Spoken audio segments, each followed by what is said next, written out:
चलिए, कल हम लोगों ने पढ़ा था इसमें कि श्री राम शर्मा ने क्या किया था, दृढ़ संकल्प लिया था, है ना, कि अब तो कुछ भी हो जाए मुझे कुएं में घुस करके और चिट्ठियां क्या करनी है, निकालनी ही है ना, चाहे। और ये उनको पता था कि ये जो निर्णय मैंने लिया है ये काफी भयंकर निर्णय था, है ना, इससे उनके जान को भी खतरा था, लेकिन जो मरने को तैयार हो उसे क्या, है ना, जिसको अपने जान की कोई परवाह ही ना हो उसे किसी बात से कोई डर नहीं लगता। मूर्खता अथवा बुद्धिमता से किसी काम को करने के लिए कोई मौत का मार्ग ही स्वीकार कर ले और वह भी जानबूझकर, तो फिर वह अकेला संसार से भिड़ने के लिए तैयार हो जाता है। लेखक कहते हैं कि या इसको मूर्खता कह लीजिए या जानबूझ करके कह लीजिए, है ना, वो अकेला अगर संसार से या फिर मृत्यु से या फिर स्वयं ही जानबूझ करके मौत का मार्ग अगर स्वीकार कर ले, तो वो अकेला व्यक्ति इतनी सामर्थ्य रखता है, इतनी हिम्मत रखता है कि संसार में वो अकेले ही भिड़ सकता है। यानी संसार में अगर कोई कुरीतियां हैं, कोई गलत चीजें हैं, तो उसके खिलाफ वो आवाज उठा सकता है, अकेले ही लड़ने के लिए हमेशा तैयार हो सकता है। और फल की क्या बात करें, है ना, जैसे जनरली लोग सोचते हैं ना कि ये काम कर रहे हैं हम, तो इसका परिणाम क्या होगा, इसका फल क्या होगा, है ना, तो वो व्यक्ति हमेशा फायदे नुकसान की सोच करके पीछे रहता है। लेकिन उस व्यक्ति को महान हम कह सकते हैं एक तरह से, कि जो फल की चिंता किए बिना, परिणाम को सोचे बिना, है ना, अगर कोई काम करता है तो निश्चित ही उसे सफलता मिलती है। और वो क्या कह रहे, लेखक कह रहे कि उसे फल की क्या चिंता, फल तो किसी दूसरे शक्ति पर निर्भर करती है। शक्ति अर्थात भगवान। भाई हम अब कोई काम कर रहे हैं, उसका क्या फल मिल रहा है, क्या परिणाम मिल रहा है, ये क्या है, दूसरी शक्ति पे डिपेंड है। प्रभु उसका मार्ग दिखाएंगे। हाँ बताइए। मैम लेकिन वो जैसा हाँ बताइए। मैम लेकिन जैसे वो कर्म करेगा वैसे ही उसको फल मिलेगा। हाँ तो लेकिन वो फल देने वाले हम कौन होते हैं, उसके लिए दूसरी शक्ति है ना, यानी उसके लिए ऊपर भगवान बैठा है, उसके कर्मों के अनुसार उसको फल वो देगा। लेकिन लेखक के समय, उस समय सबसे क्या था, उन्होंने क्या किया, सबसे जरूरी था कि फल की चिंता किए बगैर, अपने जान की परवाह किए बगैर, उनको सबसे महत्वपूर्ण कार्य लगा कि मैं चिट्ठियों को निकालूं। अब देखो कि उस समय चिट्ठियां निकालने के लिए मैं विषधर से भिड़ने को तैयार हो गया। कल मैंने होमवर्क दिया था और किसी का होमवर्क का आंसर नहीं आया, ठीक है। उस समय चिट्ठियां निकालने के लिए मैं विषधर से भिड़ने को तैयार हो गया। विषधर यानी सांप से भिड़ने के लिए, लड़ने के लिए तैयार हो गया। लेखक ने कहा अब आर हो या पार, मेरी मृत्यु हुई क्यों ना हो जाए, लेकिन मैं उससे लड़ूंगा। पासा फेंक दिया था, यानी चाल चल दी। जब आप लूडो खेलते हो, चेस खेलते हो, तो पासा फेंक देते हो, यानी अपनी चाल चल देते हो। तो वही लेखक कह रहे कि मैंने पासा फेंक दिया था। मौत का आलिंगन हो अथवा सांप से बचकर दूसरा जन्म, इसकी कोई चिंता नहीं थी। लेखक कहते हैं कि चाहे मौत मुझे गले लगा ले, आलिंगन यानी गले लगा लेना, ठीक है, चाहे आप मौत को गले लगा लो अथवा सांप से बच करके दूसरा जन्म हो जाओ, इसकी कोई चिंता हमें नहीं थी। पर विश्वास यह था कि डंडे से सांप को पहले मार दूंगा, तब फिर चिट्ठियां उठा लूंगा। लेखक के मन में ये विचार चल रहा था, क्यों, क्योंकि लेखक उस बबूल के डंडे को राइफल समझते थे, राइफल की तुलना उससे करते थे, है ना। तो उनके मन में इस चीज का विश्वास था कि जैसे ही मैं कुएं में उतरूंगा तो मैं डंडे से उस सांप को पहले मार दूंगा और मारने के बाद मैं चिट्ठियां उठा लूंगा। लेकिन कुएं में उतरने के बाद पता चलता है ना कि सांप मारेगा या लेखक सांप को मारेगा, ये तो कुएं में उतरने के बाद ही पता चलता है ना। बस इसी दृढ़ विश्वास के बूते, बूते यानी बल पर, इसी दृढ़ विश्वास के बूते पर मैंने कुएं में घुसने की ठानी। लेखक कहते हैं कि मेरे मन में बस यही विश्वास था कि मैं उतरूंगा, सांप को मारूंगा और चिट्ठियां उठा लूंगा, है ना। यही बूता, इसी बल पर, है ना, इसी हिम्मत पर उन्होंने कुएं में उतरने की, घुसने की ठान ली। छोटा भाई रोता था, उनके साथ छोटा भाई भी था ना, तो कह रहे कि छोटा भाई रोता था। उसके रोने का तात्पर्य था कि मेरी मौत मुझे नीचे बुला रही है। भाई अब आपके साथ भी ऐसा हो सकता है ना कि आपको पता हो कि इस कुएं में सांप है, फिर भी मैं उस कुएं में जा रहा हूँ। तो जो आपके साथ होगा या फिर आपको भी कहीं ना कहीं तो लगेगा ना कि मैं मौत के मुंह में जा रहा हूँ। तो लेखक कहते हैं कि मैं जब कुएं में उतरने की जब मैंने ठान ली, तो मेरा जो छोटा भाई था वो रो रहा था, क्योंकि उसके रोने का तात्पर्य था, उसके रोने का मतलब था कि मुझे मौत नीचे बुला रही है। यद्यपि वो शब्दों से ना कहता था, वो रोता था। लेखक कह रहे कि मेरा छोटा भाई रोता था, यद्यपि, लेकिन वो शब्दों में इस बात को कह नहीं पाता था। वास्तव में मौत सजीव और नग्न रूप में कुएं में बैठी थी। लेखक कह रहा था कि सच में भाई सही बात है कि नहीं, जब कुएं में सांप था तो निश्चित रूप से उस लेखक की मौत उस कुएं में थी। तो लेखक कह रहे थे कि वास्तव में मौत सजीव और नग्न रूप में, यानी साक्षात, यहाँ पे सजीव और नग्न रूप का तात्पर्य है साक्षात। मेरी मौत क्या थी? कुएं में बैठी थी। पर उस नग्न मौत से मुठभेड़ करने के लिए, मुठभेड़ यानी लड़ाई करने के लिए मुझे भी नग्न होना पड़ा था, यानी मुझे भी उससे लड़ने के लिए तैयार होना पड़ा था। छोटा भाई भी नंगा हुआ, छोटा भाई भी नंगा हुआ। एक धोती मेरी, एक छोटे भाई की थी। उन लोग के पास कुएं में उतरने के लिए रस्सी तो थी नहीं, तो उन्होंने अपनी धोती ले ली और छोटे भाई की धोती उतरवा ली और बांध करके क्या किया? कुएं में उतरने के लिए सोचा। तो वही बोलते हैं कि छोटा भाई भी नंगा हुआ, अर्थात उनकी धोती उतरवा ली। एक धोती मेरी भी थी, एक छोटे भाई की थी और एक चने वाली 2 कानों से बंधी हुई धोतियां, 5 धोतियां और कुछ रस्सी मिलाकर कुएं की गहराई के लिए काफी हुई। अब कुएं में उतरने के लिए लेखक ने क्या किया? जोड़ करके 5 धोती और अगर थोड़ी बहुत रस्सियां थी उसको मिला करके कुएं में उतरने के लिए तैयार है। फिर क्या कहते हैं कि हम लोगों ने धोतियां एक दूसरी से बांधी और खूब खींच कर आजमा लिया कि गांठें कड़ी है या नहीं, यानी गांठ जो हमने लगाई है वो मजबूत है कि नहीं। ऐसा तो नहीं कि कुएं में उतरे और वो गांठ ही खुल जाए। अपनी ओर से कोई धोखे का काम न रखा, यानी अपनी तरफ से कोई संशय का, कोई इसका काम न रखा कि कहीं धोती खुल न जाए, कहीं गांठ खुल न जाए। अपनी तरफ से हमने खूब आजमा करके देख लिया था। धोती के एक सिरे पर डंडा बांधा और उसे कुएं में डाल दिया।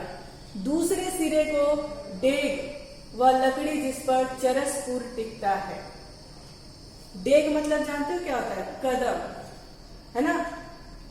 और भाई कुएं में उतरने के लिए पैर में तो रखने के लिए जगह होनी चाहिए कि चारों ओर एक चक्कर देकर और एक गांठ लगाकर छोटे भाई को क्या कर दिया?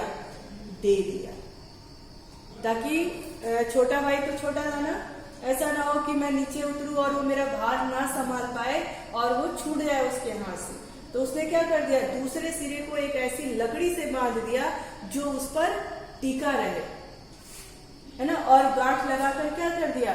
छोटे भाई को पकड़ा दिया। छोटा भाई केवल 8 वर्ष का था, इसलिए धोती को डेग से कड़ी करके बांध दिया और तब उसे खूब मजबूती से पकड़ने के लिए कहा। लेखक को पता था कि उनका भाई क्या है?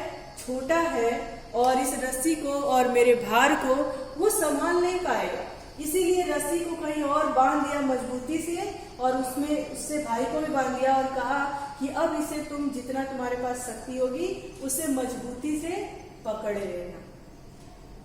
मैं कुएं में धोती के सहारे घुसने लगा। छोटा भाई डर के मारे और रोने लगा। मैंने उसे आश्वासन दिलाया यानी भरोसा दिलाया कि मैं कुएं के नीचे पहुंचते ही सांप को मार दूंगा। भाई वो बड़ा भाई था ना, तो छोटे भाई को भी तो सांत्वना उसे देना था। तो उसने कहा कि भाई तुम रो मत, मैं तुमको भरोसा दिलाता हूँ कि मैं कुएं में जैसे ही नीचे उतरूंगा वैसे ही क्या करूंगा, सांप को मार दूंगा। और मेरा विश्वास भी ऐसा ही था, लेखक कह रहे हैं, और मेरे मन में विश्वास भी ऐसा ही था। कारण यह था कि इससे पहले मैंने अनेक सांप मारे थे। लेखक कहते हैं कि मेरे मन अंदर भी यह विश्वास था कि मैं निश्चित रूप से उस सांप को मार दूंगा, क्योंकि इसके पहले भी मैंने कई सांप को मारा था। इसलिए कुएं में घुसते समय मुझे सांप का तनिक भी भय नहीं था। उसको मारना मैं बाएं हाथ का खेल समझता था। लेकिन खुले में सांप मारना और एक कुएं के अंदर छोटी सी जगह में सांप को मारना, दोनों में अलग अलग बातें थी। लेकिन लेखक के मन में ऐसा विश्वास था, और जहां हिम्मत होती है वहां हार कभी नहीं होती। तो लेखक भी हिम्मत था, उसके पास भी क्या था, हिम्मत था। कुएं के धरातल से जब 4-5 गज यानी 4-5 मीटर दूर रहा होगा, तब ध्यान से नीचे को देखा, अकल चकरा गई। लेखक कुएं में उतरने लगा और सांप से 4-5 ही गज दूर था। तब उसने नीचे देखा तो उसकी अकल चकरा गई, यानी वो एकदम परेशान हो गया। सांप फन फैलाए धरातल से एक हाथ ऊपर उठा हुआ लहरा रहा था। सांप भी इंतजार कर रहा था, कह रहा था आओ मैं भी तैयार हूँ, है ना। लेखक भी बड़ी तैयारी से कहते हैं, और सांप कह रहा था आओ भाई आओ मैं भी तैयार हूँ। पूंछ और पूंछ के समीप का भाग पृथ्वी पर था, आधा अग्र भाग ऊपर उठा हुआ मेरी प्रतीक्षा कर रहा था। लेखक कह रहे हैं कि पूंछ जो था वो पृथ्वी पर था और आधा सांप जो था फन फैलाए ऊपर की तरफ देख रहा था, मेरी प्रतीक्षा कर रहा था।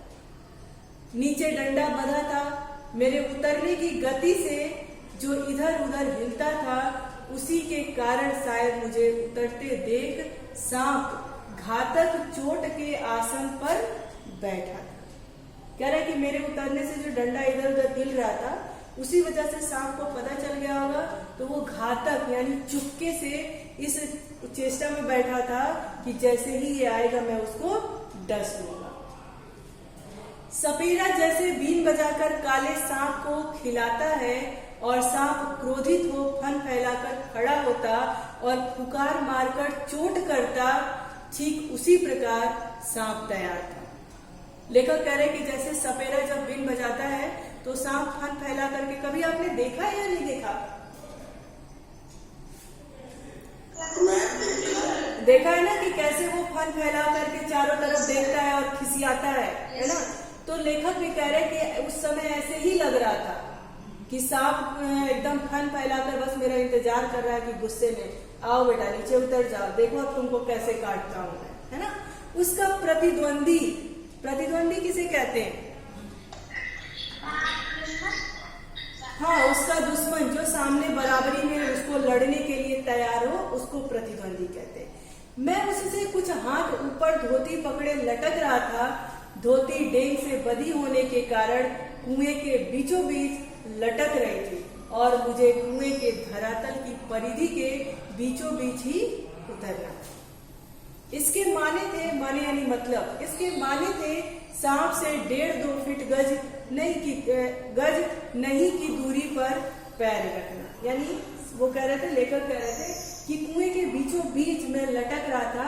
इसका मतलब मैं चाहता था कि मैं सांप से 1-2 फुट गज की दूरी पर अपना पैर रखूं, और इतनी दूरी पर सांप पैर रखते ही चोट करता। स्मरण रहे कच्चे कुएं का व्यास बहुत कम होता है। लेखक कहते हैं कि जो कच्चा कुआं होता है, यानी ऐसे ही खड्डा खोद करके सीमेंटेड नहीं होता है, उसका व्यास यानी उसकी जो चौड़ाई होती है वो बहुत कम होती है। नीचे तो वह 1.5 गज से अधिक होता ही नहीं है। ऐसी दशा में कुएं में मैं सांप से अधिक 4 फीट की दूरी पर रह सकता था। वह भी उस दशा में जब सांप मुझसे दूर रहने का प्रयत्न करता, पर उतरना तो था कुएं के बीच में, क्योंकि मेरा साधन बीचों बीच लटक रहा था। यानी जिस रस्सी से वो पकड़ करके कुएं में लटक रहे थे उसको उन्होंने साधन कहा है ना, जिसके माध्यम से वो बिल्कुल बीच में ही लटक रहा था। ऊपर से लटक कर तो सांप नहीं मारा जा सकता था। लेखक कह रहे हैं कि ऊपर से ही लटकते लटकते ही सांप को मारना संभव नहीं था, उतरना तो था ही, मुझे उतरना तो पड़ता है। थकावट से ऊपर चढ़ भी नहीं सकता था। अब तक अपने प्रतिद्वंदी को पीठ दिखाने का निश्चय नहीं किया था। लेखक कह रहे हैं कि इतना सब देखते हुए, इतना मेरे दिमाग में चलते हुए मन में डर भी लग रहा था, फिर भी मैं अपने प्रतिद्वंदी यानी सांप को पीठ नहीं दिखाना चाहता था, यानी उससे हार कर भागना नहीं चाहता था। पीठ दिखाने का मतलब क्या होता है? हाँ, उसको एकदम अंडरलाइन कर लेना। हाँ, पीठ दिखाना अंडरलाइन कर लेना, इससे वाक्य अपनी कॉपी में बना लेना। ठीक है, एग्जाम में पूछा भी जा सकता है। यदि ऐसा करता तो भी कुएं के धरातल पर उतरे बिना क्या मैं ऊपर चढ़ सकता था? लेखक कहते हैं कि अगर मान लो मैं पीठ दिखा भी लेता, हार के भागना भी चाहता, फिर भी मैं कुएं के धरातल पर उतरे बिना ऊपर नहीं चढ़ सकता था।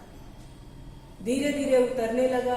एक एक इंच ज्यों ज्यों मैं नीचे उतरता जाता था त्यों त्यों मेरी एकाग्र चित्तता यानी ध्यान से देखना बढ़ती जाती थी। मुझे एक सूझ सूझी, है ना। दोनों हाथों से धोती पकड़े हुए मैंने अपने पैर कुएं के बगल से लगा दिए। दीवारों से पैर लगाते ही कुछ मिट्टी, भाई कच्ची दीवार थी ना उसकी, तो कह रहे कि जैसे ही दीवारों से मैंने अपना पैर टिकाया कुछ मिट्टी नीचे गिरी और सांप ने फूं करके उस पर मुंह मारा।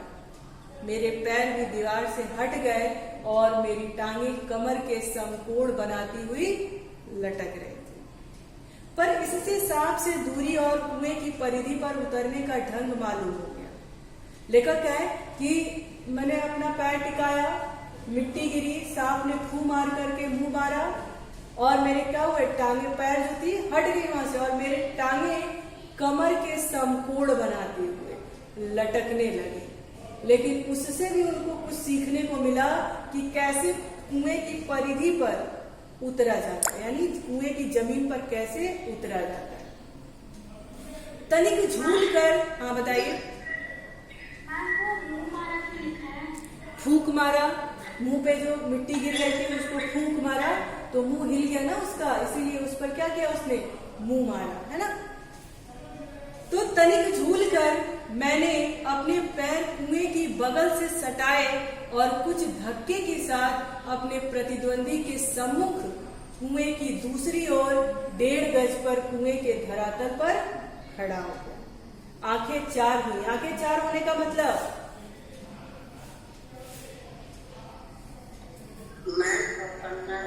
आमना सामना हो जाना, है ना। शायद एक दूसरे को पहचाना। सांप को चक्षुश्रवा कहते हैं। चक्षुश्रवा सांप को क्यों कहते हैं बेटा? चक्षु मतलब क्या होता है? हाँ, आंखों से देखना। आप लोगों ने सुना होगा कि सांप अगर किसी व्यक्ति को एक बार देख लेता है तो उसकी जो पिक्चर होती है, फोटो होती है, उसके आंखों में सदा के लिए बस जाती है ना। तो सांप को ध्यान रखना, अगर सांप का पर्यायवाची पूछे तो आप चक्षुश्रवा भी लिख सकते हैं, ठीक है। और ये जो चक्षुश्रवा वगैरह सांप की जो पर्यायवाची है ये आपको अभी तो नहीं समझ आ रही, लेकिन जब आगे आप कोई कंपटीशन का एग्जाम देंगे तो इसी तरह के पर्यायवाची शब्द आपको पूछे जाते हैं। तो इसको भी आप अंडरलाइन कर लीजिएगा, है ना, कहीं पे नोट कर लीजिएगा कि सांप को चक्षुश्रवा भी कहते हैं। मैं स्वयं चक्षुश्रवा हो रहा था। लेखक कहता है कि मैं खुद भी चक्षुश्रवा हो रहा था, आंखों से उसको देखे जा रहा था। अन्य इंद्रियों ने मानो सहानुभूति से अपनी शक्ति आंखों को दे दी है। लेखक कह रहा था कि अन्य इंद्रियां जो हमारे कान, नाक, आंख, मुंह है, उन्होंने एक दया दिखाई। ऐसा लग रहा था कि उन्होंने दया दिखाई और सारी शक्ति आंखों में डाल दी। सांप के फन की ओर मेरी आंखें लगी हुई थी कि वह कब किस ओर आक्रमण करता है। सांप ने मोहनी सी डाल दी। शायद वह मेरे आक्रमण की परीक्षा में था। सांप इधर उधर बिल्कुल नहीं देख रहा था, ऐसा लग रहा था कि सांप मोहित कर रहा है मुझे। शायद वो प्रतीक्षा में था कि मैं उस पर आक्रमण कब करूंगा। पर जिस विचार और आशा को लेकर मैंने कुएं में घुसने की ठानी थी, वह तो आकाश कुसुम थी। आकाश कुसुम की मतलब आकाश मतलब क्या होता है? और कुसुम मतलब क्या होता है? कुसुम किसको का? हाँ, तो आसमान के फूल की तरह था, है ना, आसमान के फूल की तरह था। मनुष्य का अनुमान और भावी योजनाएं कभी कभी कितनी मिथ्या और उल्टी निकलती है। मिथ्या मतलब क्या होता है?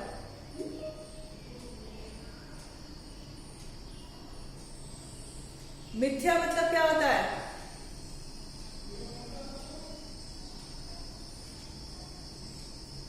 क्लास,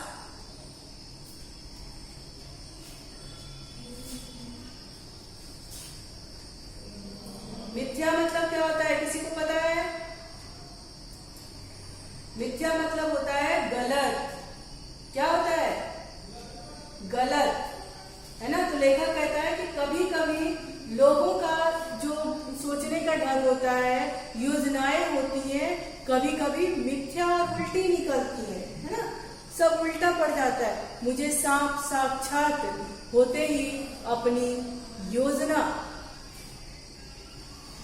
कह रहा है कि मुझे सांप का साक्षात होते ही अपनी योजना और आशा की असंभवता प्रतीत हो गई। कह रहा है कि जैसे ही मैंने सांप को देखा तो मेरी योजनाएं, है ना, और जो मेरी उम्मीद थी, आशा थी, वो असंभव से प्रतीत होने लगी। डंडा चलाने के लिए स्थान ही नहीं था। वह उनकी योजना ये थी ना कि मैं कुएं में उतरूंगा, डंडे से सांप को मारूंगा, लाठी से, और क्या करूंगा, चिट्ठियां उठा लूंगा। लेकिन जैसे ही उनका सांप से साक्षात्कार हुआ, सांप से उसको मिलना हुआ, उनकी सारी आशाएं, योजनाएं धरी की धरी रह गई। क्यों? क्योंकि डंडा चलाने का स्थान ही नहीं था। डंडा या लाठी चलाने के लिए काफी स्थान चाहिए जिसमें वे घुमाए जा सके। सांप को डंडे से दबाया जा सकता था, पर ऐसा करना मानो तोप के मुहरे पर खड़ा होना था। तोप के मुंह पे क्या होता है? जैसे ही गोला रखा जाता है बम का, वो क्या होता है? उड़ जाता है। इसीलिए उन्होंने दिया उदाहरण कि सांप को दबाया जाना जैसे तोप के मुंह पे, मुहरे यानी मुंह पे खड़ा होना। यदि फन या उसके समीप का भाग न दबा तो फिर वह पलटकर जरूर काटता, और फन के पास दबाने की कोई संभावना भी होती तो उसके पास पड़ी हुई 2 चिट्ठियां कैसे उठाता। लेखक कह रहे हैं कि जब तक उसके फन को या पूंछ को न दबाया जाता तो वो पलट के मुझे फिर काटता, लेकिन फन को दबाने की कोई ऐसी संभावना ही नहीं थी, है ना। उसके पास पड़ी 2 चिट्ठियां मैं कैसे उठाता? 2 चिट्ठियां उसके पास उससे सटी हुई पड़ी थी और एक मेरी ओर थी। मैं तो चिट्ठियों को लेने ही उतरा था। हम दोनों अपने पैतरे, पैतरे मतलब क्या होता है? जो प्लानिंग बनाए थे, है ना, उस पैतरों पर क्या थे? डटे थे। उस आसन पर खड़े खड़े मुझे 4-5 मिनट हो गए। दोनों ओर से मोर्चे पड़े हुए थे, पर मेरा मोर्चा कमजोर था। लेखक कहते हैं कि दोनों तरफ से मतलब लोग तैयार थे, सांप भी तैयार था, मैं भी तैयार था, है ना। लेकिन सांप लग रहा था कि भाई वो शक्तिशाली, और मेरा मोर्चा क्या था? कमजोर था। कहीं सांप मुझ पर झपट पड़ता तो मैं यदि बहुत करता तो उसे पकड़कर कुचल के मार देता, पर वह तो अचूक तरल विष मेरे शरीर में पहुंचा ही देता ना। लेखक कह रहा है कि मैं उसको मार भी देता तो वो अचूक और तरल पदार्थ जो था वो क्या करता? विष मेरे शरीर में पहुंचा देता और अपने साथ साथ मुझे भी ले जाता। अब तक सांप ने न वार किया था, इसलिए मैंने भी उस पर कोई वार नहीं किया था। क्लास यहाँ तक समझ में आया आपको?